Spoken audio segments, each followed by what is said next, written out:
What a great crowd. Thank you so much for joining us here this evening. I'm Dr. Dina Nobleza. I'm the Director of Mental Health. Are there folks that have been to our Strikeout the Stigma program before? All right. Wonderful. Thank you so much for supporting and for being back. So I just want to say a little bit about the Strikeout the Stigma program for those who are new and here with us today. So the focus of the Strikeout the Stigma series is to bring important conversations to the forefront about the value of healthy life habits, supporting those around us, and removing the negative connotation associated with mental health. Our topic of conversation today, as we continue our Summer of Giving, presented by the Giant Company, is centered on the relationship between physical health and mental health. We will be recording this and distributing today's panel discussion for fans to view across the tri-state area via Phillies.com and Phillies podcasts. We thank those of you who are here with us today, as a portion of each ticket purchased for the Strikeout the Stigma event will be donated back to today's nonprofit beneficiary, the Shane Victorino Foundation. I just want to add, we have such a big group here today. So if anybody needs to get up during the program, please use the side aisles. And I think we have a seat or two up here if anybody needs to sit down.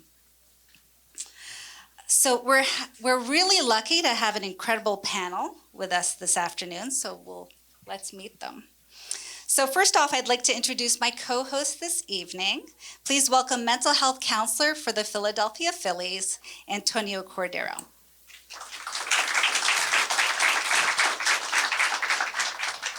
Antonio, it's always great to have you come visiting here from Clearwater, Florida. So it's a wonderful time. You get to also spend some time here with our Major League Club, as well as I know that you're visiting some of our minor league affiliates this week. So always great to have you. But, for those who have not seen you in a previous Strikeout the Stigma program, can you tell the people here about the role here with the Phillies and your journey here?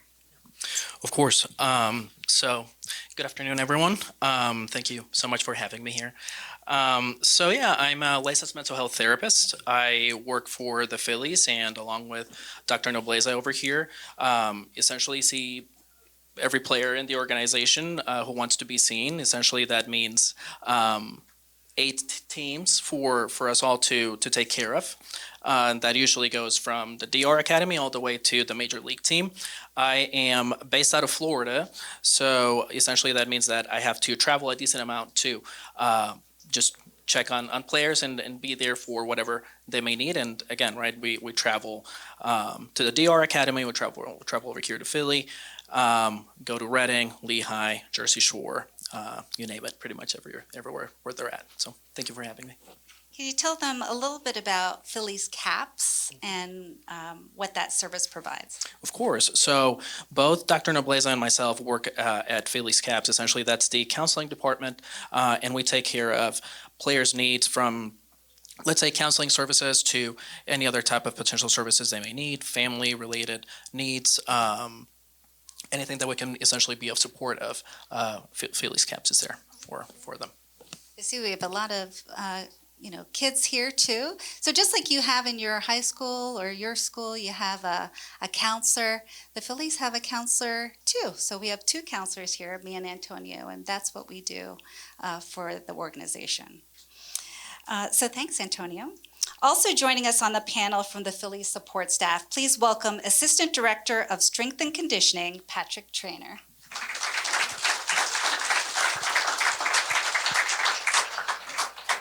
So thank you so much, Patrick, for joining us here today. I know that you're also coming off of a Major League road trip. So how are you feeling physically about that?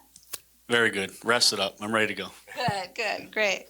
So can you share with our guests a little bit about your journey coming here to the Phillies? Yeah, so I grew up about 30 minutes from here in New Jersey. I got into professional baseball in 2009, actually. I was on Broad Street, the last championship parade here.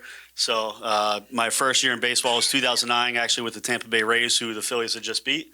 You had a throw out all my Phillies gear for a little bit of time. But this is now my 17th season professional baseball, fourth with the Phillies. Currently, I oversee essentially the physical development of our players from the day they sign their contract and join the organization until they make their major league debut. So it's pretty cool job. Great, thank you. And I know you do a lot of traveling too for the affiliates as well. Yeah, so the majority of my time is spent traveling between our complex in Florida and up north to all of our minor league affiliates, and some stops in CBP when they let me in here. So. Well, great. Thank you so much, Patrick. And finally, last but not least, our third and final panelist joining us today, the namesake of our nonprofit beneficiary. Please welcome 2008 World Series champion and Phillies legend, Shane Victorino.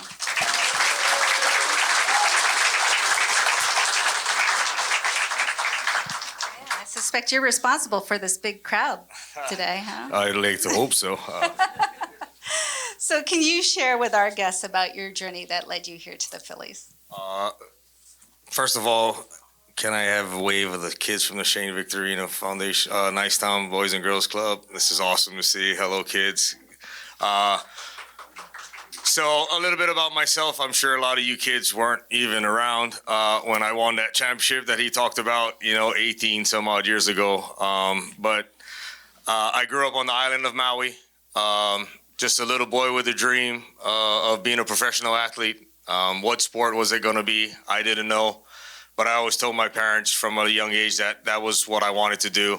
Along the way, education. I had three things that my parents always said. There's education, there's family, and then there's God. And, to try to align the three was always tough. But my mom always said number one was God. Number two was family. And number three was sports in my life in school. But at the end of the day, I was just a little boy with a dream that one day became a reality. At 18 years old, I was drafted by the Los Angeles Dodgers in the 6th round. And, I started the journey into the game of baseball, being just a good athlete that grew up on the island. Didn't know I was going to be a baseball player. But having that chance at 18 years old, signing with the Dodgers and then heading off on my journey, where one day it led me to this amazing city of Philadelphia, where I won my first championship in 2008. And a day I'll never forget, a day I will always remember, and a day, as I said, that I hope one day this city and you kids who haven't experienced other than the Eagles championship, which has happened, fortunate for them, but unfortunate for the Phillies. But hopefully someday soon that we will have one on our end. But as I said, just a little boy with a dream. So thank you again for having me, and I'm excited to be here today.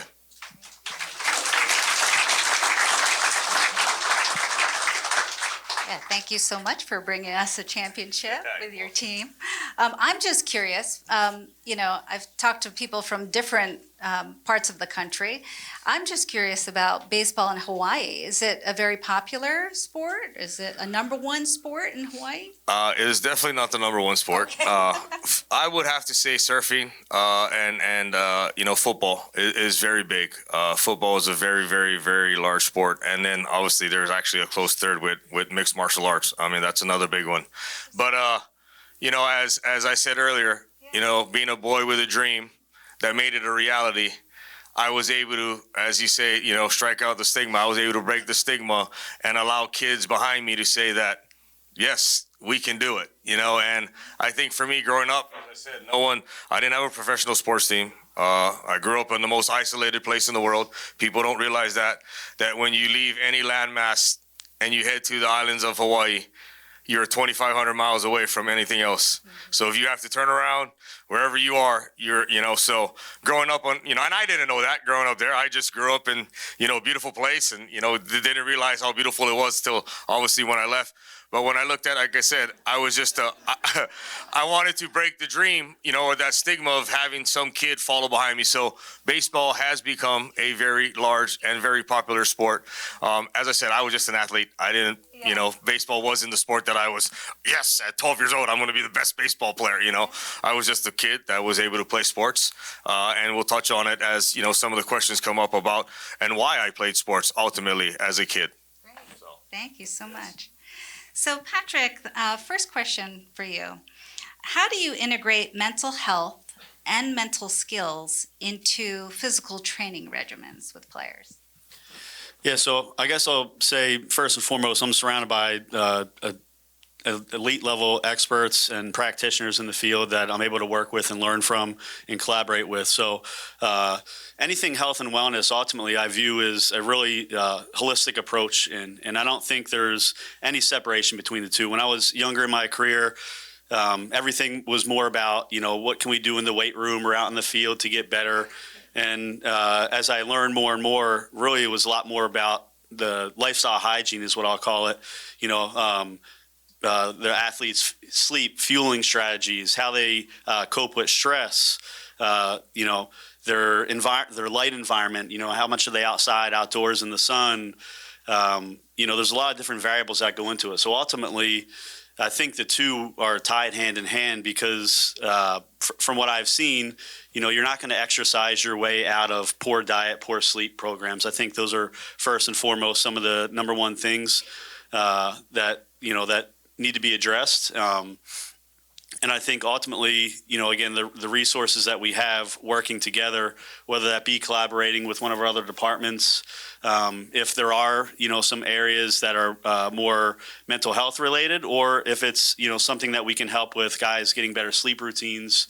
We know that sleep is one of the most important things that we can do for the health of our brain, let's just call it. So I think that's a really powerful thing. And those things come up more so just in conversations in the weight room, in the training room, on the field, in the dugout that we can have. It's not always, this like an office environment. Sometimes it's more of just like, hey, what are we doing away from the field that can impact our training the most while we're at the field or in the weight room or in the cages, whatever it may be. So again, I like to think of the two as being married together is one for all things health and wellness, not just for elite level performance, but for everyday people going to work, interacting with your community, interacting with your teammates.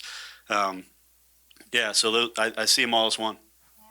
Great. So a holistic approach, right, where there's all these different components with physical, diet, mental, et cetera, and they all kind of work together, right, in this system. Absolutely. I can tell you if I don't eat good and we have a long flight or early flight, I'm not going to feel my best. So, and I know that goes for everybody, not only just, again, the elite athletes, but the coaches, their families, everybody. So to me, it's all holistic in approach and how we, essentially put together our programs for the athletes. Yeah, that's wonderful. Thank you so much. Shane, next question is for you. So baseball is a long season, intense games, high pressure moments. Did mental health or mental fatigue ever affect your physical performance? And if so, what helped you cope? I'd like to say no, and think that way, obviously from a mental standpoint, but I'm sure there was through my career if I look back on it. Playing 162 games, then that's just, I tell people, that's just part of your season. You have spring training, getting yourself prepared, and you go into spring training games, then you have your season. And lucky enough for me, I got to play in a lot of high intensity games, which is postseason baseball, and play deep into, got to play in, 3 World Series, lucky enough to win 2, so when I look at that, I can almost not say to yourself, how did I not mentally fatigue at some point? But for me, I think that was one part of my game that was always my toughest, was that, mentally, I don't know if God gave me, again, that ability, that God-given, I call talent, or that mental toughness that no matter what the challenge was to make it, and break it down to simply as I'm just a little boy doing something that a lot of other kids or a lot of grown men would love to do, but here I am getting that opportunity to stand in a batter's box and put on a Major League Baseball uniform, and break it down that simple. But yes, I think growing up on a little island, with just hardworking, people that just worked that way all my life, and just recognizing that, it just became a second nature and that was my way. I tell people if I did struggle mentally, I worked my way out of it. Or I told myself, work harder. Was that smarter? I don't know. When I look back on it, listening to what you're saying, a little bit of, connecting the two of, I was the opposite sometimes. I'm not a big sleeper. I like to work through the night. I like to go. My engine likes to run. Now, as I said, there's positives and negatives. I'm listening to someone who does research and data and understanding. So maybe looking back on my career, maybe if I did sleep more, or if I didn't grind as much, or if I didn't work with that mentality, could I have played 5 more years? I'm not going to sit here and sit in my chair and say I take anything back of what I was able to accomplish. But yes, I've always said, have I learned, post my career, some of these things, sitting in a chair next to a gentleman, talk about it. So yes, there's always a learning process, but I can say that my mental toughness was a lot of why I was able to be successful. So yes, mental fatigue, I'm sure, was part of it. But as I said, I'd like to say that I was mental tough, that I was able to just, overcome a lot of it, at times. Yeah. And there may be things that I imagine that you were incorporating into your routine that were just kind of part of your routine, but contributed to your mental toughness, right? Yeah, I mean, like I said, that was work. I would, if I was struggling mentally, or if I was, offensively felt like I couldn't hit and it was more mentally, I worked my way out of it. Again, looking back on it, was that a positive? Was that a negative? I don't know, but that was how I grew up and how it was, taught to me how to deal with what I call mental struggles, or mental, lack of having that mental toughness. You mentioned your relationship too, it sounds like, to spirituality and family. Sounds like those may also have been important things for your well-being. Oh yeah, my family, and if any of you have been to Hawaii, what do we always say? The word ohana. Ohana is number one, like you see in movies. Like, our family's everything. That's that for me was, yes, in my biggest moments. I went back to being that little boy that grew up in a little town called Wailuku there on the island of Maui, and said, here I am in the batter's box. The whole world's watching me, but just do your best. Like, there's no other way other than give it your all, give 100%. You're supposed to fail. You're going to fail in this moment. The cards are against you. The deck is against you. That's just the game of baseball. It's hard. I'm not supposed to get that hit. But all I did was tell myself, do my best, have have faith. And I've worked myself and I prepared myself for this moment, and give it your all, whatever the card lays in the end. And lucky enough for me, at times it was on the positive side, and so it was as simple as that for me. And that's, again, speaking from my personal, and I hope I said someone in here will have that mental, thing happen to them that day, and look at it that way, and remember this. So, but yeah, it was as simple as that. Yeah, great. Yeah, I mean, I think that, and I know for those who've been to our Strikeout the Stigma programs before, we have conversations a lot about failure and overcoming failure, because it is a game of failure, right? And I know, Antonio, I imagine that those are conversations that you have a lot with players as well. One of the things that this season that you've been doing through our Phillies CAPS program is that you've joined our rehab team to help support our players that are rehabbing in Clearwater, and that I know can sort of feel like a setback for a lot of players. Can you share ways that mental health can impact an athlete's recovery from injury? Absolutely.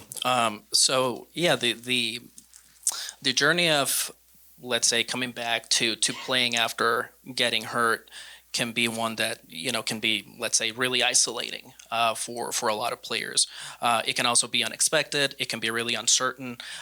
So mental health is definitely at the core of how we, let's say, move on from that injury. So in terms of how mental health is related to the injury process, and how mental health can enhance the injury, or let's say the recovery process to come back sooner or stronger, there's certain things, so kind of like, let's say, lower levels of stress is a big one. So talking it out can sometimes make us feel calmer.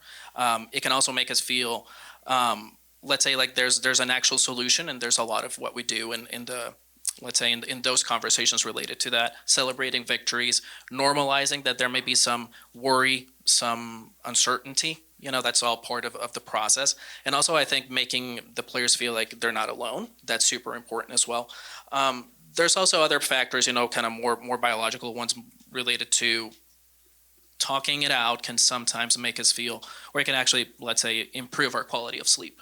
So a lot of the times we may notice, that when we're really stressed out, when we're worried, our mind may race. Sometimes our sleep won't be necessarily as deep as it can be, and sleep is definitely related to how quickly we can come back from injury. I myself, as a former college athlete, I went through a decent amount of injuries, and I can speak firsthand about the importance that mental health has on that process to hopefully come back not only faster but also stronger, which leads me to my last point, right, which is part of what we've been doing in those conversations is how can we channel so much of this time that we have and seeing it as an opportunity as opposed to an adversity that has happened to us. So turning it into something that can make us feel like we have more control, that we can prepare better, that we can actually use to improve our, let's say, level as a player, but also improve our overall, let's say, level of wisdom or perspective with life when experiencing challenges.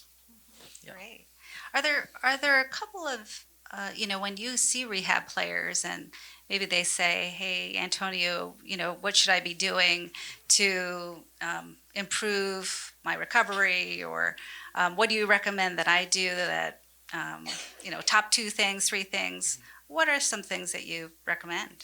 So a big part of that has to do with, number one, being able to disconnect once they're out of, let's say, rehab, or once they're out of the actual complex, out of the gym, being able to really disconnect, paying attention to their habits, meaning, how well they're eating, how well they're sleeping.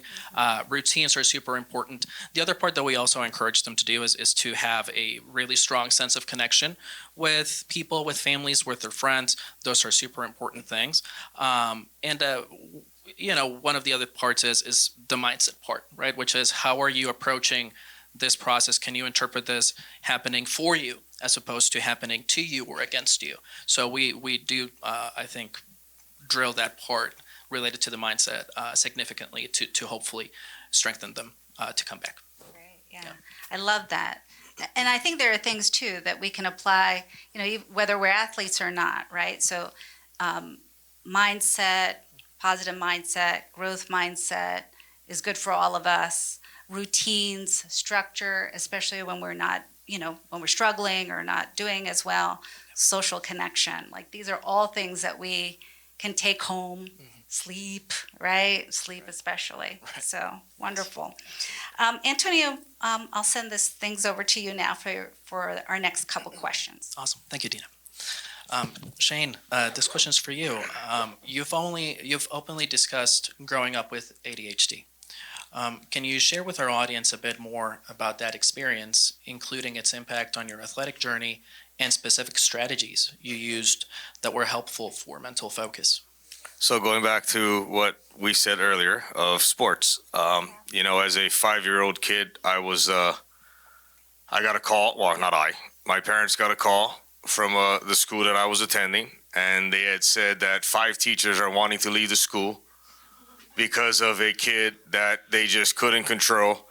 And my mom on the other line sat there and said to herself, like, I know my son is, very active and very hyperactive, but how can you guys as adults not control a 5-year-old child? So my mom, being the lady that she was, took me out of the school, put me in what was a quote unquote at that time called a special learning center, which was, more of a smaller class environment. This is 5 years old. Let's go back to that reality of, the bigger picture. But, so from 5 years old, and then fast forward, as I said to you guys earlier in speaking about some of this stuff, is that I got diagnosed with ADHD. And every Wednesday I would go see a doctor who was a therapist, whose name was Dr. Alfred Arensdorf, and I would go see him every Wednesday for an hour. And thankfully, if my mom had the medical that allowed me to do that and get the, obviously the help that I needed. And every Wednesday we would do computer programs. He would, talk to me of obviously when I came in there not on medication, I was bouncing off the walls, and to kind of help me cope with what was my everyday life. Not that, it's something that I was born with. It's not like I went and, did something that created this. And so, having to find out at 5 years old, for the rest of my life, I have taken, ADHD medicine all my life, even through my career in baseball. And it definitely played, a large part of of who I was and, what I became as a baseball player. And I think the part about, for some people who may have ADHD and, through my journey and through my story was, it's not something that we developed. It was something that we were born with. So at the end of the day, understanding that, and first and foremost, because the biggest thing is like, why me? Why am I the one that, is, you're hyperactive, so you're bouncing off the walls, and next thing you know, you're getting into trouble with, the teachers or counselors, and you're just trying to be your normal self. And so understanding all of that and having that all into perspective, it helped me understand and cope with that, through the journey. But again, going back to living and growing up on a little island, I was lucky enough to live and go to a smaller school environments. So, I had what I call a village that helped me through my journey to where I was today. And even in the big leagues, yes, there was a point through my minor league career I had and got off my medication. And definitely, I think it showed through my performance of lack of focus, not picking up on the little things, especially in the game of baseball. And, what comes with ADHD and having that is that, you're all over the place and you're thinking about 20 different things at once. So, taking my medicine and helping me through my career, it definitely was a part of it. So as I tell people, like, if you have it, man, stand up for it. Don't be ashamed of it. It's not something you should be ashamed of. It's something that you should be proud of. And, figuring out how to control it is the next biggest thing. So sports was definitely, fast forward, the next part of the question was sports became, a big reason of what I played sports. It was a way for my parents to basically get me out of the house to go below and run around and through practices and through games and, growing up on a little island, just being outdoors all my life was a way for me to come home when the lights went out and, come home and have dinner, and my energy was hopefully gone. But, as you guys can say, and the elders in the room or people who have watched me play, I was a very high energy player. Obviously you can still tell I am very high energy, but yeah, I mean, sports became a big part of my journey with ADHD. And, again, it was positives and negatives through the journey, but a lot more positives than negatives. That makes sense. Yeah, of course. Thank you for sharing that. It sounds like, like you mentioned, I think, computer programs in there, talking to someone, and obviously, the presence of physical activity. That specific piece of sports, did it come shortly after? How helpful was it for you? I know that you spoke a little bit about how influential it was. Do you think that it was transformative, changing in terms of how you operated? Well, I think, especially as a kid, not going through the journey, yes. I think, as you get older in life, I wouldn't say you have all the answers, but you kind of come to a point where you understand, who you are and what you are and what's going to make you drive. And, as I said, it was someone telling me I was too short, or someone saying I was too small, or, and I was telling them earlier, it's like a lot of today's world, when you say negative things to kids. I coach a 14U team and I get it every day. I've done it for the last 2 years, and it's, I was driven differently. I wanted somebody to look at me and say, you're not good enough. Okay, I'm not. Well, I'm going to show you. Where, today's society, it's not like that, and it's been my toughest challenge. And like I said, right, wrong, indifferent, or it's how you use what is being said to you and channeling it in the right direction. And I think if that's something that people can figure out and do, which is not an easy task. I mean, if someone looks at you and says, you're not good enough, you're too small, and you're like, who are you? And most people were, again, I'm speaking on, what made me and what drove me. I said, really? Okay. You want to race or whatever it was, I was up for the challenge. So, I think that's the biggest part about this is that, mental toughness is such a tangible in today's world that I think it's speaking on it, having someone, like I said, every Wednesday to go, even through my journey, through baseball, having teammates, going through the same things, having strength coaches and conversations like, what is it? Again, I was more driven by, getting in the weight room and outworking the next guy, right or wrong, on the research aspect. But, it was different. So, again, that was the things that drove me. It was always that kind of stuff, was work your way out of the stigma and whatever you're struggling with mentally, work your way out of it. talk to somebody, don't sit there and, unfortunate today's world, this kid's, a lot of video games, a lot of, sitting in rooms and a lot of coped up, go outside kids, have fun, man. That's why I love my Boys and Girls Club. That's why I did it. It's like it gives the kids somewhere to go, someplace to be outdoors. So be around other kids, that may be going through the same challenge and speak to your friend. That's what we were talking about earlier. Like, I think a lot of you kids, you don't know how to talk. Talk to your friends, man. Instead of texting them, have a conversation. Feel what they're saying, hear their voice. It doesn't happen until I have kids. I get it. I understand it. And I fight with it every day. It's like, and sometimes I find myself doing it in the house, sending them a text instead of running up the stairs and going, hey, get out of the room and get down here and have dinner or whatever it is. So, like I said, I think that's, a lot of things with today's society is that it's not, you have all these things that you get coped up in, and I find myself too. Don't get me wrong, kids, or adults, so, but again, going back to mental toughness, it's, it's something that each individual has to deal with. Yeah, that makes sense. Certainly, it sounds like you're able to leverage and harness a lot of that energy to your advantage. Well, at least I would hope. Right. Good. Thank you, Shane. Pat, this next question is for you. What are common mental blocks athletes face in strength or endurance training, and how do you help them overcome these? Yeah, so I think it goes back to a little bit of really putting people in environments or situations where they feel uncomfortable. I think those are big opportunities for growth. Part of my role is really to, make people a better version of themselves. Stronger, more explosive, run longer, whatever it is that they want to do, or just be in a better level of fitness. So, but part of that is putting yourself in uncomfortable situations.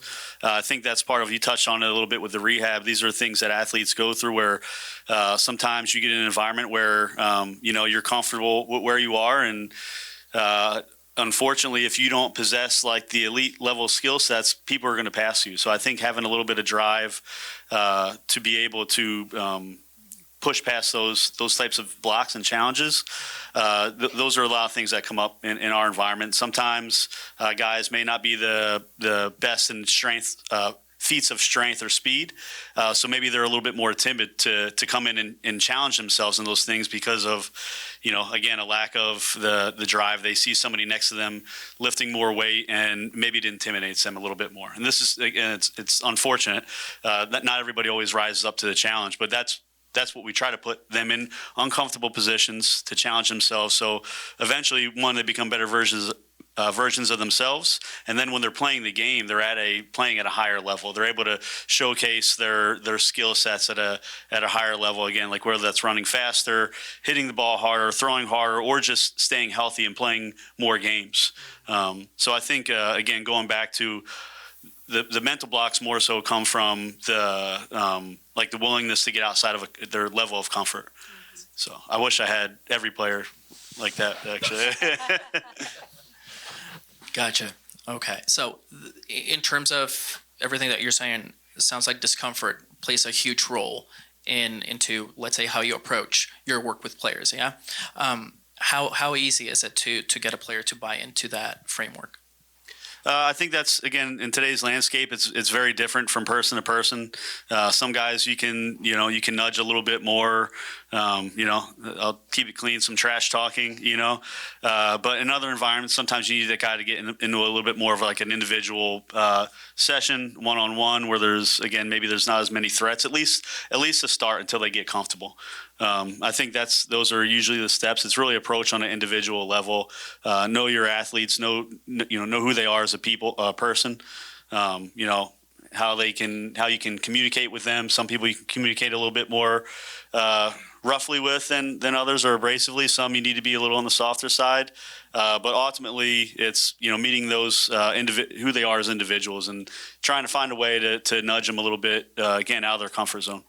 Gotcha. Okay, so knowing them at a deeper level, maybe can educate how you approach them. That makes sense. Okay. Correct. Yeah, I think that's a huge component of it. It's not just about giving somebody a program and saying, "Hey, do this." Again, maybe when that guy comes in at their draft year, first week on site, that's a lot easier. But when you have guys playing at a high level and at their highest level of their career at the major leagues, like it's a little bit different. Taking an individual approach, I think, is going to be the best bet. Knowing who the person is versus, again, just who they are, who's in front of you. Know their family, where they're from, things that they like. It's way easier to communicate, and that takes experience, I think, as a practitioner as well. My first year in baseball, I hadn't really been anywhere outside of New Jersey, and I was in Montgomery, Alabama, with people from all over the U.S. So just getting familiar with how to talk to all these different individuals, I think, goes a long way, and then it helps you push past those challenge points. Okay. Thank you, Pat. Dina, I'm going to go ahead and send things to you. Sure. Yeah, I was just thinking about this. We're talking a lot about mindset. For those who want to delve deeper into it, there's a book called Mindset. I believe her name is Carol Dweck, maybe. I might have that wrong, but check it out if you're wanting to learn more about these concepts, right, of fixed mindset versus growth mindset, right? What essentially, what you're talking about, Patrick, is that growth happens outside of your comfort zones. So, we want to get uncomfortable in order to experience growth in whatever area we're talking about, whether it's sports or something else. So, Shane, this next question is for you. Prolonged slumps, that's not something that is too uncommon, right, in baseball. In those situations, what role does physical health, physical fitness play in regulating mental health, mindset surrounding those kinds of challenges? I think I attest to it. I was a workaholic. Like, I like to work. So, that was one way for me to cope, whether I was being great, whether I was being bad. Obviously when I struggled, whether it be through a slump, whether through, us not playing good as a team, I somehow worked or found some way to work. And again, when I use work as whether it be going to studying video, studying, but a lot of my mental toughness was always around the game, because it was obviously my love. It was my passion. I think that's a word that, I have a lot of passion. Like, whatever I put myself to, or I say I want to do, it's going to get a lot of passion. And that's something, as I said, what comes with work ethic and having that, I try to look at that. And when I look at prolonged slumps through my career, or having that, I try to always tell myself how lucky I was and how lucky I really was. And I was lucky at the end of the day.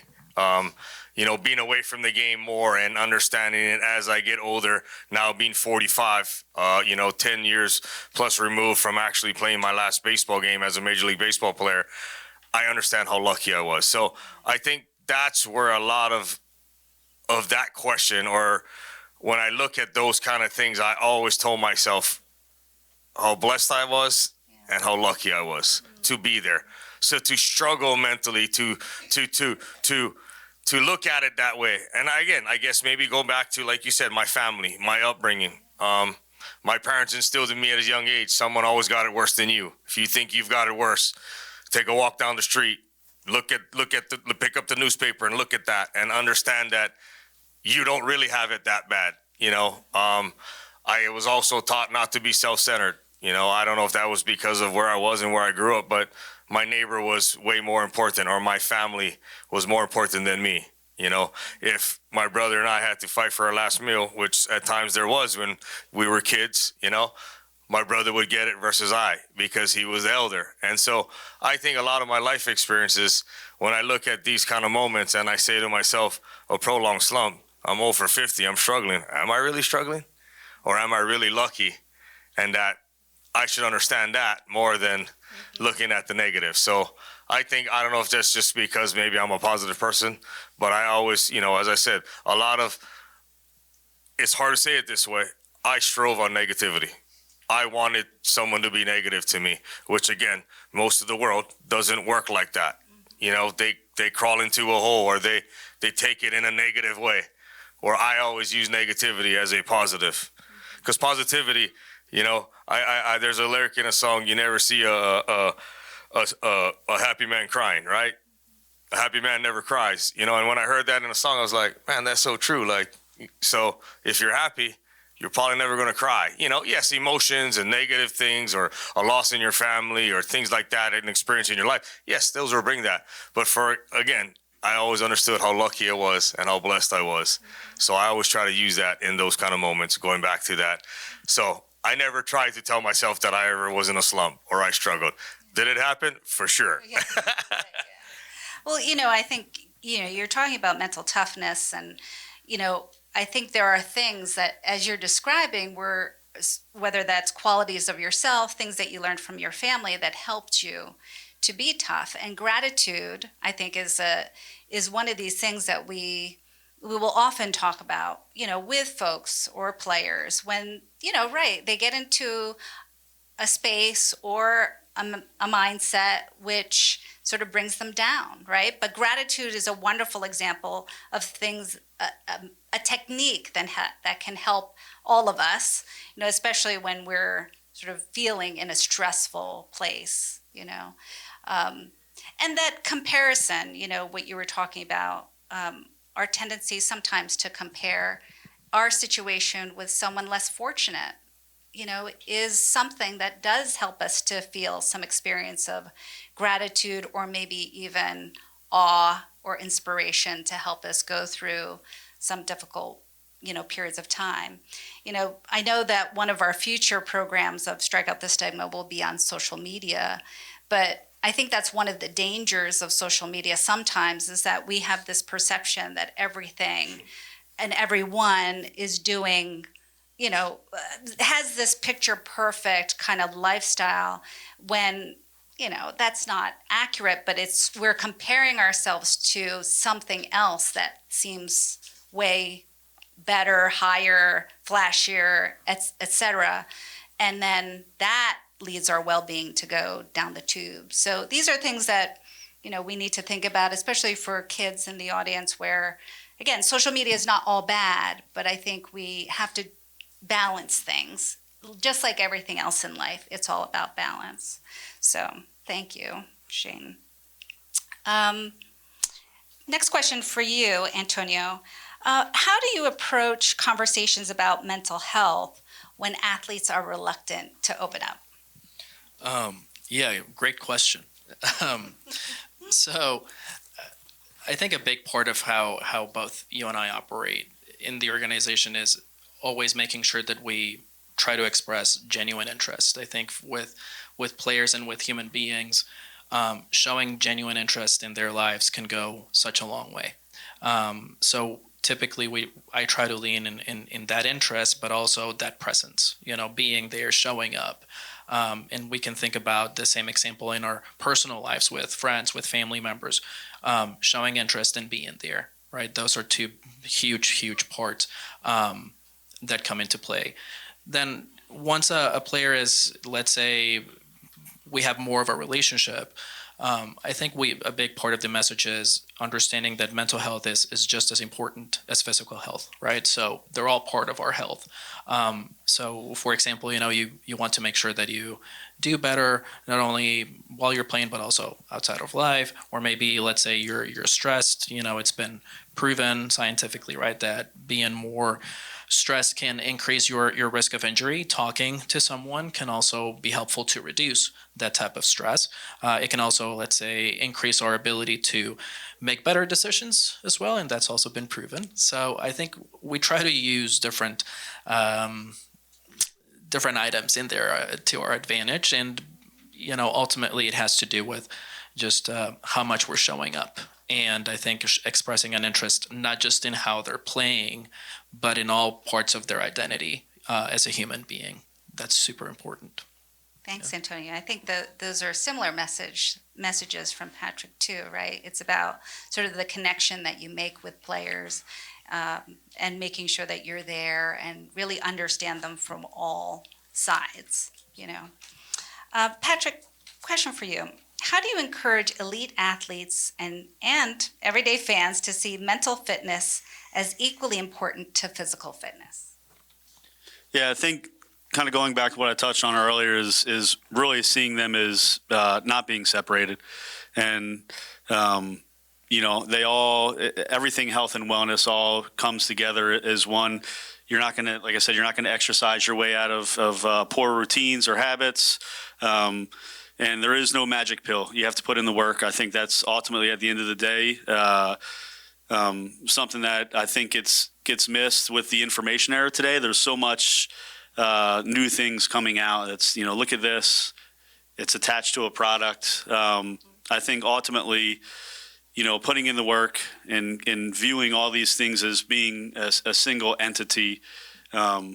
Again, like, you can be the fittest person in the world, but if you can't connect with your teammates or your community or your family, typically there's probably a reason why. And that would, to me, steer that side towards the mental health side of things. So I think exercise does serve as a great way to make ourselves feel better, but it can't be the sole purpose. And just like with everything else, there isn't a magic pill to take. I think it takes putting in the work and viewing everything that you do in life as being the holistic approach to good health. Yeah, that's great.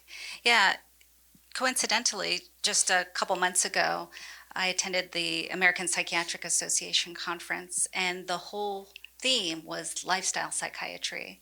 And so they basically, all these sessions talking about the importance of physical health, exercise, diet, sleep, etc., and how much that impacts our mental health. And so all these things that we all can be doing a bit more of and paying attention to those things can help our moods, can help anxiety, how we cope with stress. So I love that holistic approach.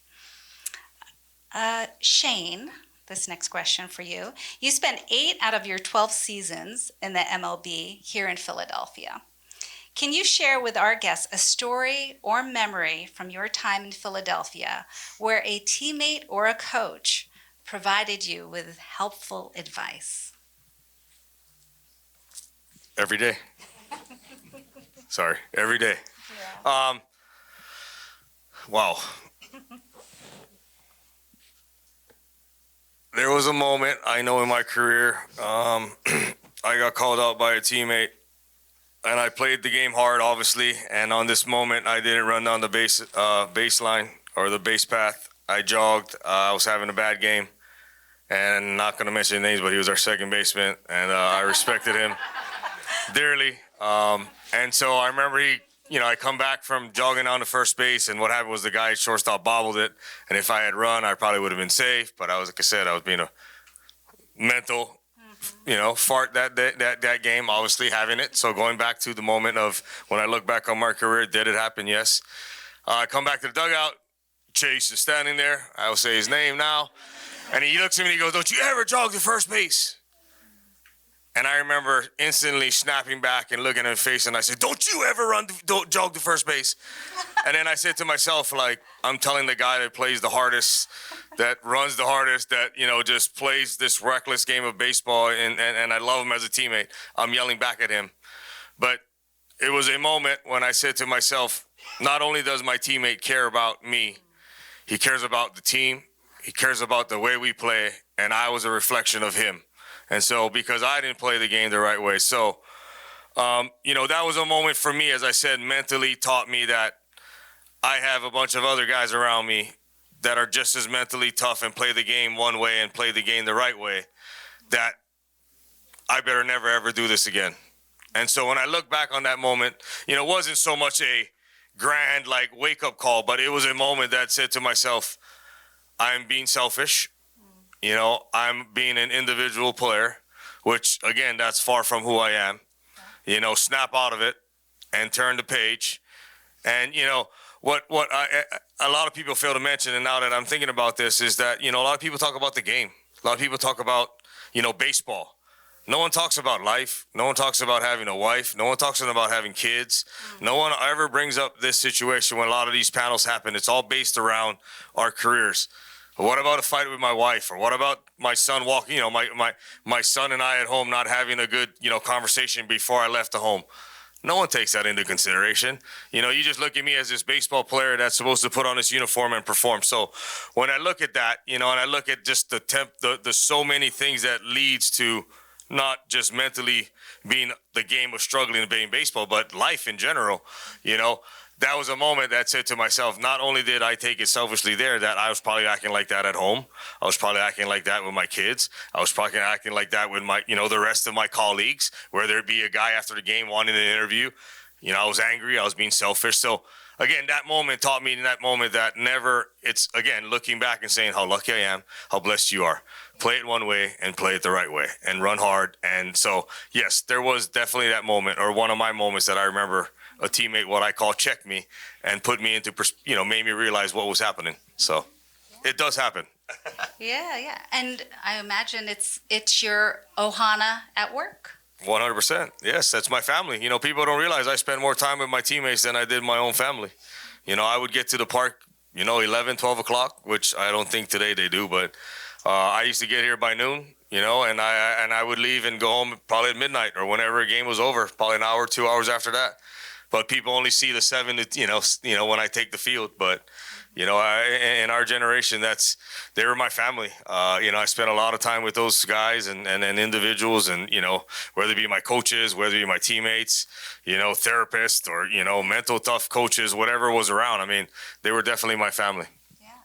Yeah, in that moment, Chase is communicating openly about what he expects from you, which is what, again, is applicable to our family members as well. Yes. Right. It's accountability. It's a word that, I think a lot of us have today, doubts, kids, teenagers, is accountability. I think there's a lot of lack of accountability when, and then I think he held me accountable, and I held myself accountable from that moment on.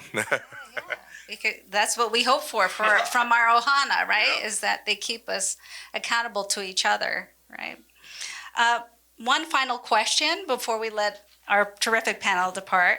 And this should sum up everything that we've talked about today and can also double as a call to action. If there's one message that you want our fans to take away today about the relationship between physical and mental health, what would it be?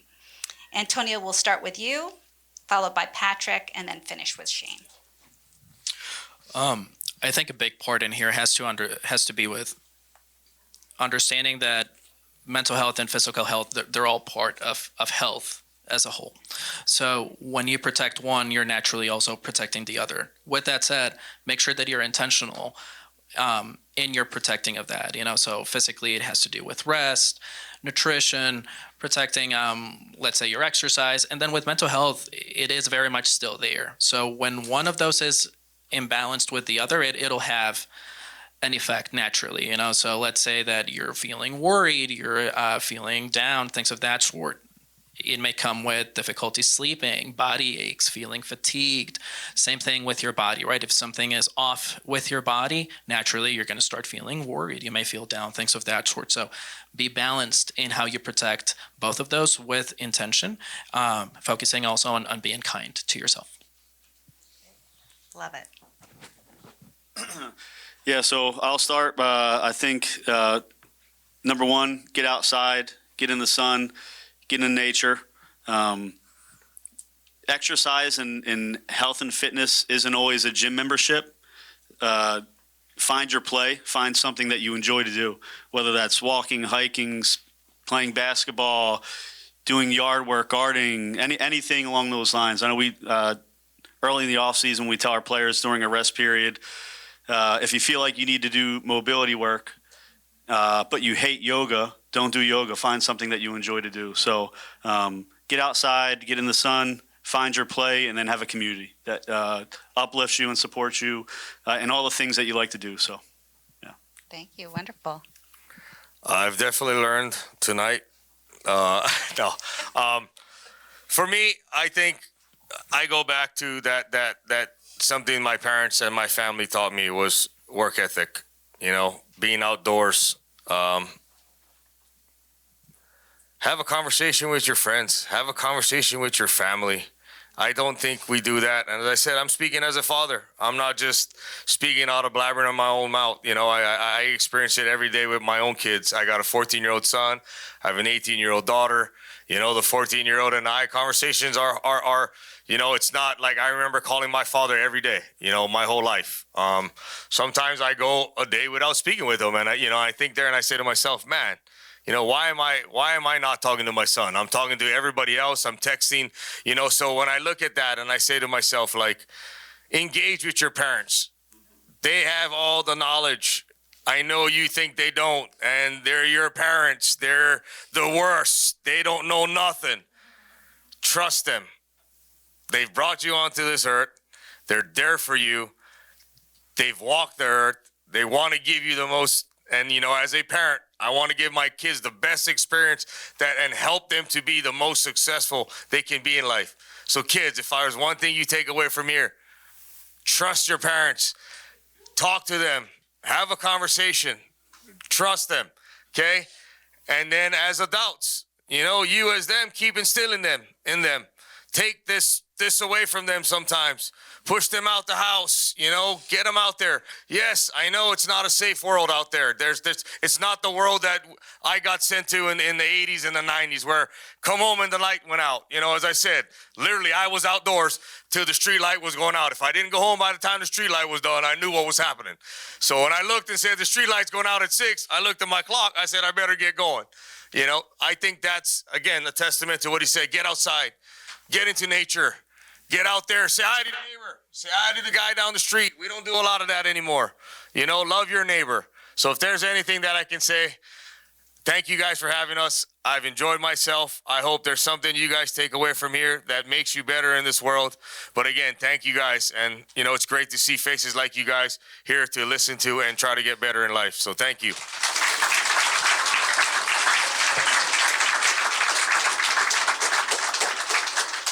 Thank you so much, Shane, Patrick, Antonio. I hope that you'll join us again in another season. I hope you guys will join us, you know, for future Strikeout the Stigma programs. Just another big round of applause for our panelists, for TJ Farrell, for the rest of the Phillies organization who make this happen. And we'll end with a Go Phils! Go Phils! Go Phils!